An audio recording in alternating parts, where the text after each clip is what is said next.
Hello and welcome to week 4 video of conflict resolution and contentment in the classroom.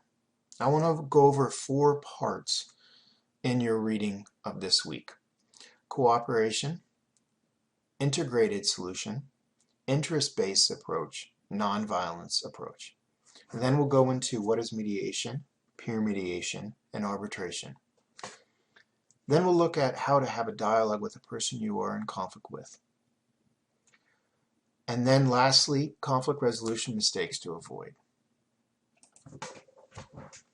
So let's look at the 4 ideas in conflict resolution: cooperation, integrated solution, interest-based approach, and nonviolence approach.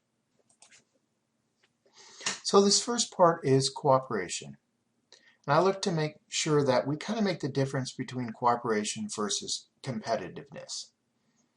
Now, a lot of people that go into having a dialogue with conflict, they try to go in it thinking that it's a sports game, that they're going to go in to make sure that they win. And I think that this is a huge point that we need to look at, is when we go into dialogue or we try to do a resolution to a conflict, we need to look at all parties should want to be there. It's a cooperation. We're all going to come together to try to find a solution. There's not A team, B team, or this team versus that team, or the famous us versus them. We should make sure that when we do go into dialogue or we're trying to find a solution towards our conflict, that we're all on the same page. We're all going there because we're volunteering to make sure that we're trying to make a solution. So let's try to make sure that part of our dialogue, that when we have a conflict with another person, is that both of us want to be there. That's the main first part of having a resolution towards your conflict. The second part is an integrated solution. Now this means that all parties involved try to have a win-win situation. Now I know it's not always possible, and we've talked about this beforehand, that we do kind of compromise sometimes in trying to figure out a solution. We maybe give up part of our needs so that another person, part of their needs are met. And this is a healthy way to go about trying to find a solution in using conflict resolution skills. But one thing that we need to make sure is that everybody involved in the conflict has some sort of voice to be heard. Now, typically, when there's a group setting, sometimes there's a leader that gets involved to try to find the conflict and try to find some sort of resolution to the conflict. But even in a group setting, even if somebody does take the lead, let's make sure that everybody has a part or a say in what the solution is. Because if somebody takes over and, like I said beforehand, it has some sort of competitiveness to them and they're trying to go in and win the conflict, that later on, once the solution is stated and you're going to work on the solution, it is already one-sided. So let's make sure that it is an integrated solution, that everybody has a voice in trying to help solve or have some sort of solution to the conflict that either you have, the other person has, or the group has. So everybody's trying to get their needs met. So let's look at an interest-based approach. Typically, when somebody is trying to have dialogue with somebody that they're having conflict with, it's really easy to focus on what the problem is. Now, it is important that when you're having dialogue with somebody else and trying to find a resolution to your conflict, that you identify what the problem is. While I think that's very important, but once you identify it, conflict resolution skills state that you need to focus on why that problem is bothering you. What are your interests in that problem? What does the problem really matter to you? It's really easy to make sure that we focus on that problem and lose the fact that why the problem is bothering us. So, let me give you an example of an interest-based approach compared to somebody just focusing on the problem. So, you walk into a playground and you see two students having a problem. They're fighting over an orange. Now, these both students that are fighting over the orange are tugging on the orange. So you as a teacher walk up to them and try to help them. So if you do focus only on what the problem is, you look at the two students and you see them fighting over an orange, and the first thing that comes to mind is, okay, they're having a difficulty with the orange. Let's solve this solution and cut it in half. One person gets half of the orange and the other person gets half of the orange. Problem solved, right? Well, I think that there could be a problem in this. I think that if we take an interest-based approach towards this, is that we see two students fighting over an orange. And instead of just quickly trying to figure out what the problem is and cutting the orange in half, an interest-based approach would be to walk up to both students and ask them why they need the orange. What's important with the orange? So we start off with the one student, ask them, why do you need this orange? And the one student looks at you and says, well, I need the rind of the orange to make a cake. Now, we ask the other student, what's their interest in the orange? And their interest, they tell you, is that they need the juice. They want to make orange juice from the juice. Now, if we focus just on the problem, as we talked about beforehand, if we just cut it in half, the problem's not solved. And we're going to have both students still have their problem not solved. But by looking at an interest-based approach, we can figure out, oh, what we can do is peel the orange. The one student gets the rind, and they can go ahead and make the cake that they need. And the other student can take the juice part of it and have orange juice. Both of the parties gets their needs met by looking at the interest involved between the two students. So lastly, let's look at a nonviolent approach. Now here I want to clarify once again of something that I talked about beforehand. The conflict resolution that I'm talking about is in the workplace. You're trying to figure out different ways to deal with coworkers. Now, if you are in a situation with a coworker or somebody else and it's causing you physical harm, you need to run away, protect yourself. I'm trying to talk about dialogue that you're having an everyday conflict with somebody that doesn't include some sort of violence to you or a coworker. So I just want to clarify this. So in conflict resolution, a non-violence approach is going into a conflict in a positive way and trying to approach it where you're not trying to hurt the other individual. And that means that physically trying to harm them, say something inappropriate to them, hurt them with words.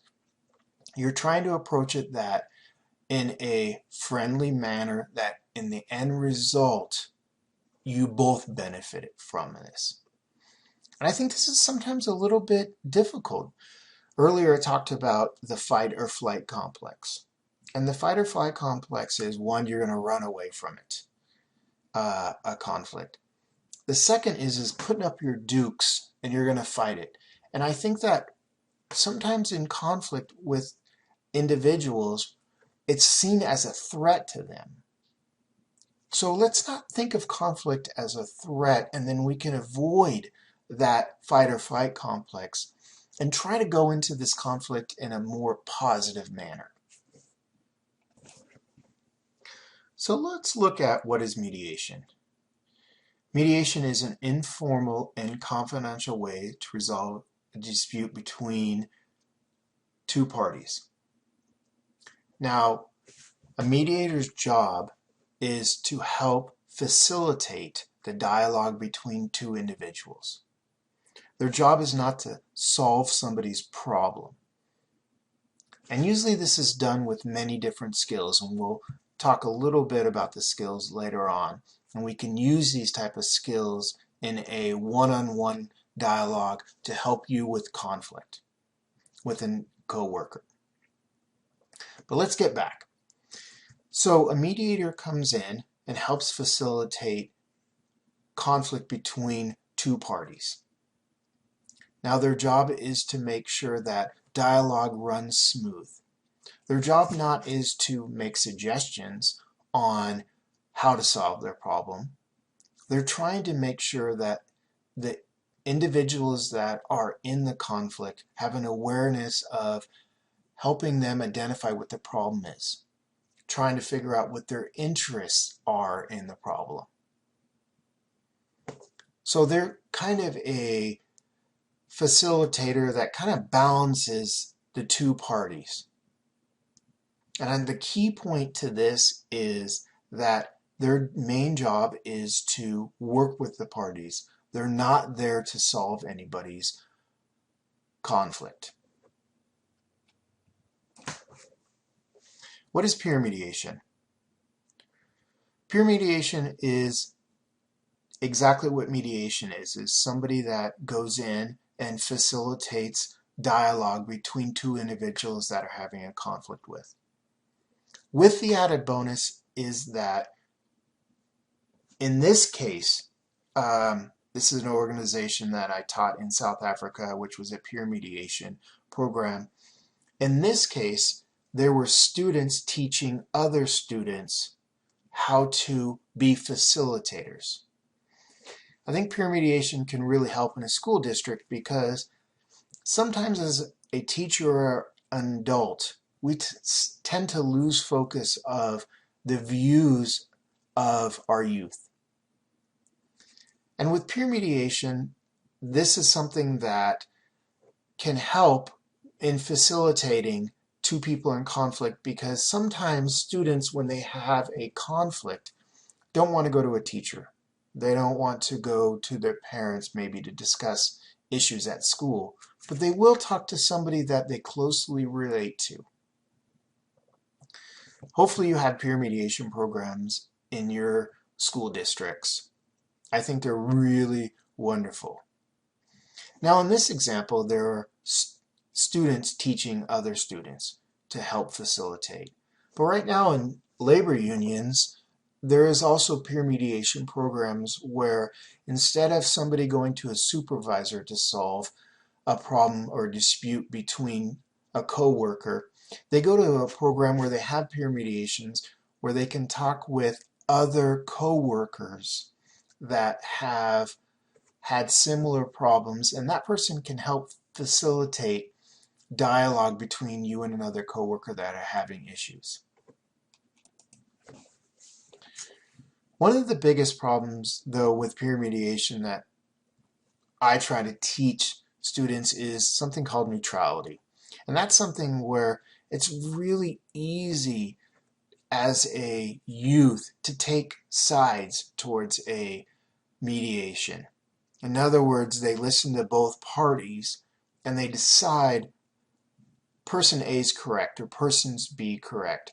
And they try to go in and help solve the dialogue or help solve the problem by giving solutions because they agree with one of the students.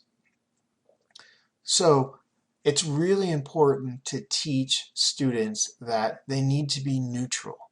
They got to make sure not to pick sides. And that's one of the biggest challenges with peer mediation. So let's look at the last part of this, arbitration. Now, arbitrators go in similar to mediators. They help facilitate and dialogue conflict between individuals or groups. But this is the big difference, is that they are supposed to be a neutral party going in to listen to both sides.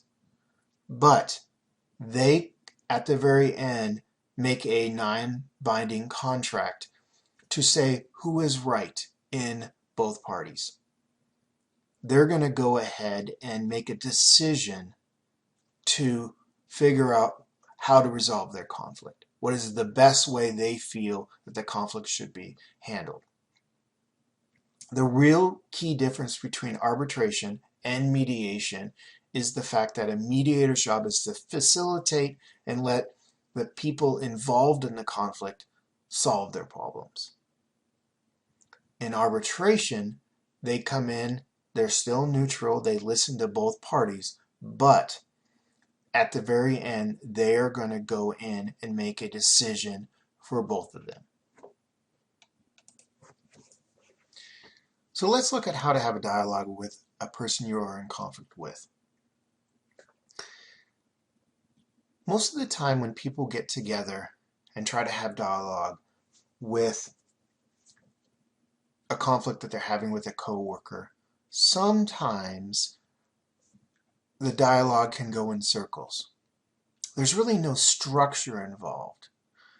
And so I'd like to take some of the ideas of mediation and what mediators do to go in and give you some tools of going in and having dialogue with another coworker on trying to figure out how to have a resolution for your conflict.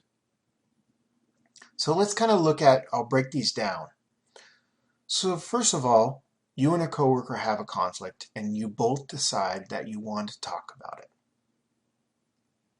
My first suggestion is when you sit down with that individual is to have some sort of guidelines. Set some rules ahead of time. And some of the guidelines can be very, very simple. In other words, guidelines that we're both going to agree to not shout at each other. Or that we're not going to try to bring in other coworkers into the situation or talk poorly about other coworkers. One of the biggest things that I tell people is to have guidelines is to not interrupt each other. Make a point of sitting down and asking each other when you have a dialogue and somebody's telling them something about the conflict, that we don't stop them. We try to have some sort of active listening skills for both of you can be heard. I know it's really easy to listen to somebody else tell you something you've done wrong and you kind of tune it out. Now when you set up these guidelines, they should be written down. So in the conversation as it flows, say one of the guidelines is that you're not going to interrupt somebody. If there is interruptions, you can go back to those written guidelines before you even have the dialogue and say, hey, we've talked about maybe not interrupting, and I feel that you're interrupting. The other thing these guidelines do is right when you start off is it gives you something that you both can agree on. Now, you're both wanting to come into this conversation and have some sort of dialogue. So setting some guidelines down that are both reasonable for both of you sets up a very positive way to speak to each other. The second part of this is let each other tell their stories. I think it's really important that each side is heard. Remember we talked about integrating each other's endpoints.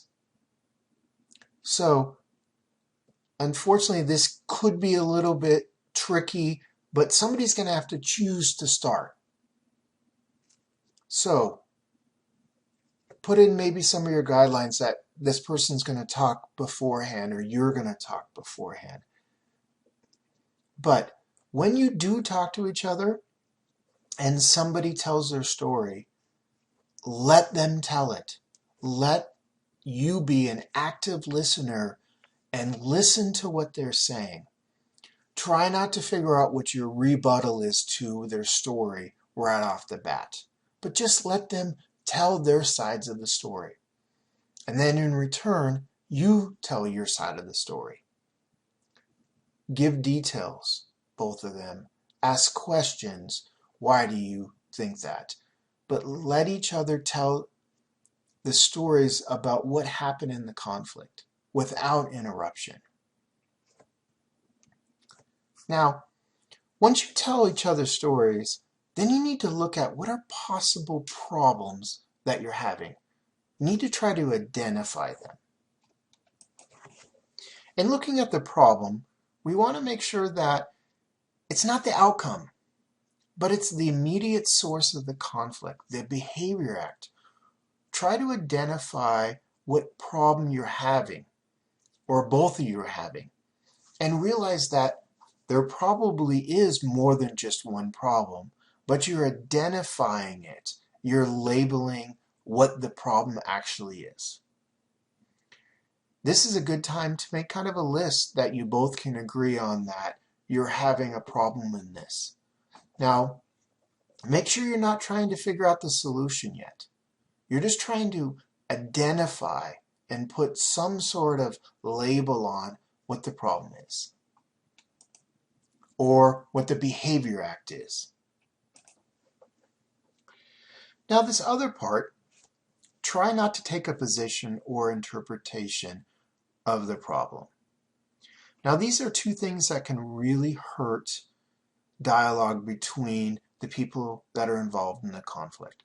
And I want to kind of separate and talk about what a position is, and then also look at interpretation. So, a lot of people come into a dialogue that have a position, and what a position is a demand, a threat, a fixed solution, or a proposal, or a point of view already before they have a dialogue. They come into the dialogue with already a solution to what the problem is. But the problem with this is you haven't even identified what the problem is. Or this is something that a position is that I hear a lot about. People come in and the first thing they say in a dialogue, or first thing that they say in a mediation is, I want this person to forgive, ask for forgiveness from the other person before I even talk to them. They want an apology for something the other person has done. Now, one of the reasons why this is such a problem in the dialogue is if you haven't identified what the problem is, then if you ask for an apology, how does the other person know what to apologize for? We all know that in a conflict, sometimes the other person doesn't even know that they're in a conflict. So when you go into this dialogue with another individual, if you come in and ask for an apology right off the bat, how does that person even know what they need to apologize for? Or the other big position I hear that people take in a dialogue, and I hear this a lot in business, is you need to fire that person or I walk. And this is such a big deal because when people walk in with a threat, what they're trying to do is they're trying to gain like a higher ground. And this goes back to that competitiveness. They walk into the dialogue and already try to take control of it. So, in this kind of situation, if somebody comes into a dialogue and already has a fixed solution, start to ask them, hey, let's talk about what the problem is first. Let's try to identify what the problem is, and let's try to talk about each other's sides. And in return, don't you go into that conflict with a fixed position or a solution right off the bat. Try to look at and see, identify what the problem is.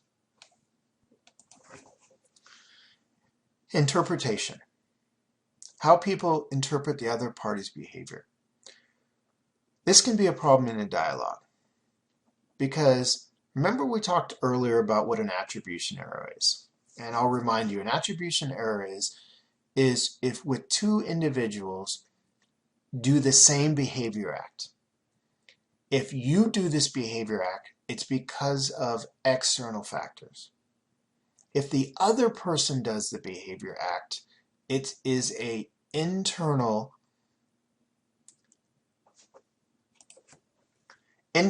characteristic flaw. For example, let's go back to, remember we talked about being late. And when somebody else is late, it's because that they have an internal characteristic flaw. In other words, they're late because they don't care about their jobs.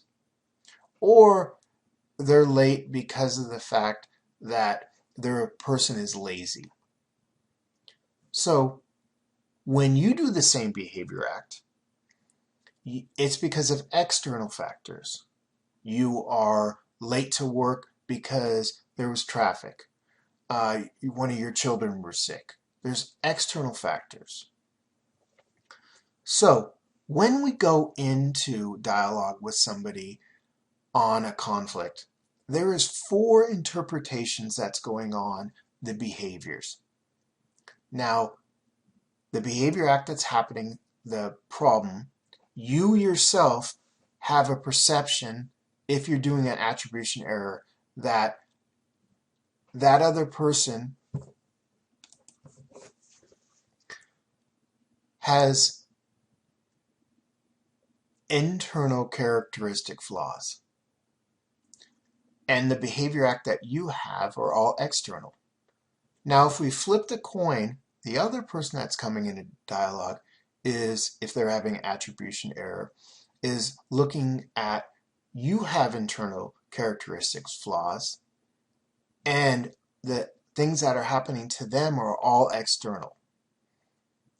So keep in mind when you're having a dialogue with somebody that your interpretation of the other person could be a little skewed.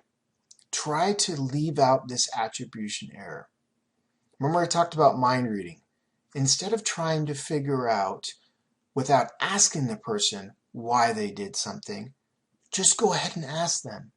Try to figure out and let them tell you the reason why they've done something.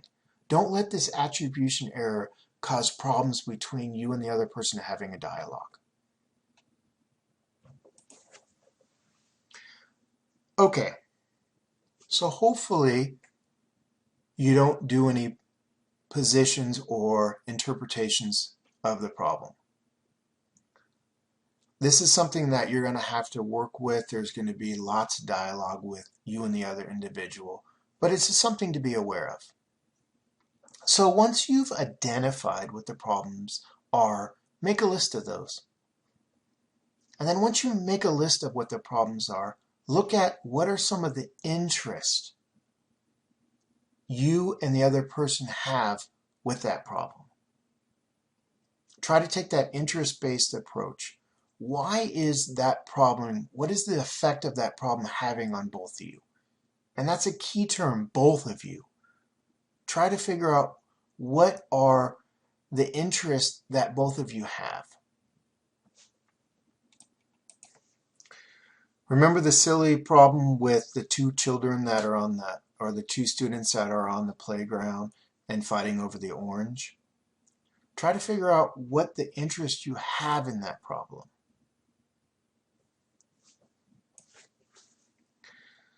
Now the second cyst is list some topics or issues that need to be discussed. So an issue is the topic that the parties need to discuss and decide. Now with the example I gave earlier with the orange is an issue once you figure out what the interests are. Now one student wants to make orange juice and the other student wants to make a cake. The issue is, how are you going to split up that orange? How are you going to cut it? Those are what the issues are. Once we have the issues, we can kind of agree on what are agreeable action steps or tangible action steps to try to meet the solution for the conflict. These action steps need to be written down, and both of you need to agree on how to go about solving the conflict. So, let's give a real-life example. So let's look at two teachers that co-teach a class. Cindy teaches from 8 to 12, Monday through Friday. And Sue teaches from 12 to 4, Monday through Friday. Now the two have been working together for quite some time and everything goes very well. But over the last couple weeks, Sue comes in at 12:30 on a regular basis. And Cindy starts to get upset with her about being late. So they decide to have a conversation about being late. When they decide to have dialogue, they both sit down, Cindy and Sue, and talk about some sort of guidelines that they're going to have. They're going to talk about not interrupting each other, not raising their voices. And they're going to go ahead and both agree on this, and they're going to write them down. Now, they're going to let each other tell their stories. Cindy's going to go first and tell what her life has been like over the last 2 weeks. And then also Sue is going to go through and talk about what her life is like over the last 2 weeks. Now, some of the issues that can come up that we need to make sure that they both talk about is both of them don't have a position or interpretation of each other. Cindy realizing that a potential problem might be is that her interpretation of Sue is that she might be lazy because she's been late to work every single day. Cindy also has to be careful that she maybe doesn't take a position right off the bat saying if Sue is late 30 minutes each day, that she is going to, at the end of the week, take more hours off or somehow make them up. We're going to try to make sure that Cindy doesn't take positions or interpretations. And Sue and her are going to talk about in those guidelines that we're going to let each other tell our stories without making any solutions towards the problem before we talk about what the problem is. Now, when telling the story, they both realize after telling their stories that the biggest problem is Sue being late. Now, once they've identified the situation that Sue's being late, both of them talk about what the interests are in Sue being late. Cindy gives her interest in Sue being late as once she's late, it causes her not to be able to leave on time, and she's late going home to her husband. Also, Cindy talks about that because Sue's late, she has to watch the students a little bit more, and she has to come up with more activities to do until Sue comes along. Now, during the storytelling process, we find out that Cindy, one of the reasons why she's late is that every day over the last 2 weeks, she's had a meeting with the principal. And when she has this meeting with the principal, it causes her to be 30 minutes late because the principal is meeting with her and is not aware of the time the principal has and is causing Sue to be late. So when Cindy talks about, when Sue talks about her interest in her being late is that she feels uncomfortable coming in because she sees Cindy already upset for her being late. Also, one of her interests is she doesn't want to be late, but the principal is causing her to be late.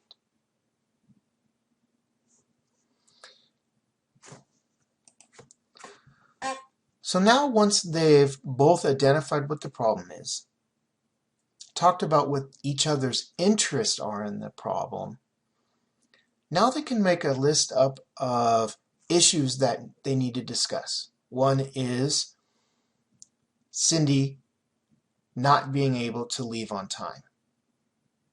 The other issue is Sue coming in late is a problem still for Sue. She needs to figure out what are the issues that she has in talking to the principal so she's not late every day. So now both of them can come together and make action steps on how, one, Sue could not be late, and that Cindy can leave on time. Now there could be many different action steps. Example is maybe Cindy and Sue go to the principal and talk to the principal about the meetings which is causing difficulty between Sue and Cindy. Or some of the action steps could be that Sue makes a different time for the meeting with the principal. Or even maybe Cindy at the end of the week does get to leave a little bit earlier. They're just different action steps. It's those two that come together and try to figure out those action steps and then kind of agree on them so they can move forward. Hopefully this makes sense. This last part is conflict resolutions, mistakes to avoid. First one is pretty obviously avoiding the conflict altogether. We all know that if we avoid a conflict, the conflict's not going to go away. Also being defensive, and that's putting up a wall with the other person. Overgeneralizing stuff. And this is something that's really important when you're having dialogue with another individual is to be clear. Also, always trying to be right. Not being able to accept when you make a mistake. Psychoanalyzing mind reading, we've talked about that before. Forgetting to listen. The biggest thing with dialogue is having active listening, is to listen to the other person's story. Also playing the blame game. Trying to win the argument or win the conflict. Making characteristic attacks. Remember we talked about attribution error. It's really easy to make those characteristic attacks on that person. And also the biggest one is stonewalling. And stonewalling is basically putting up a big wall and not listening and not doing anything about the conflict. Well, hopefully this helps. This week you'll be watching a movie called 12 Angry Men. 12 Angry Men gives a really good examples on conflict resolution styles. Not only to me, it's one of my favorite movies. It does really good idea of going through a lot of conflict resolution skills. And you'll see it in the movie. So for your journal entry this week, I'd like you to look at what were your thoughts on the movie 12 Angry Men.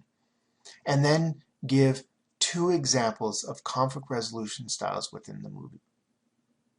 That's it for this week, and I will have another video for you next week. Thank you.